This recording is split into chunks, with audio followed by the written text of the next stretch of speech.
CJ, pwede pa ba i-mind si Mikoy? Sorry po, si Mikoy po ay reserve.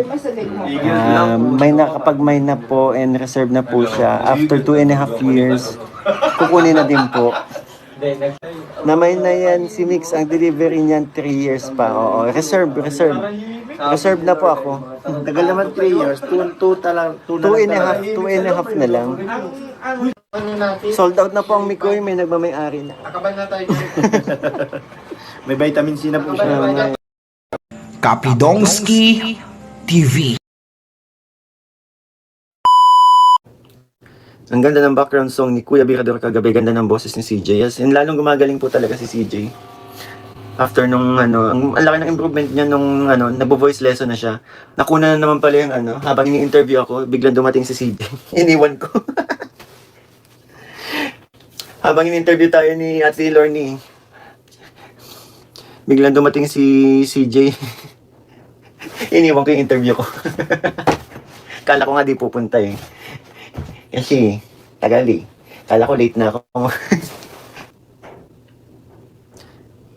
Grabe kilig mo nga pagdating ni CJ. Grabe kilig mo nga pagdating ni CJ. Eh syempre, nung dumating na yung dumating na yung umamin sa part 20. Kikiligin talaga. si Ante na umamin. Syempre, excited makita. Medyo tawag ito. Hindi ko pa masyadong si Ante be. Si Ante be.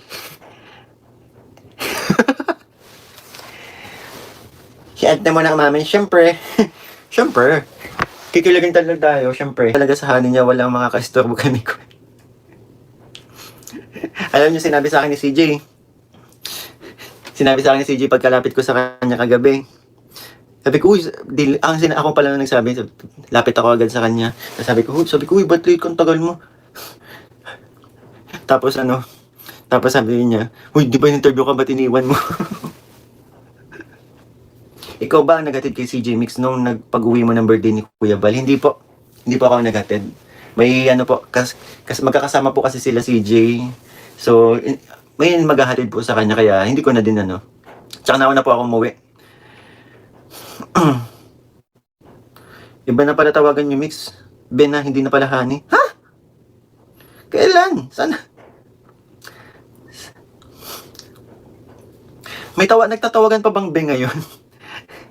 Naririnig ko yung mga Ben yan kahit kahit sa mga tawag sa mga magkakaibigan, mga be.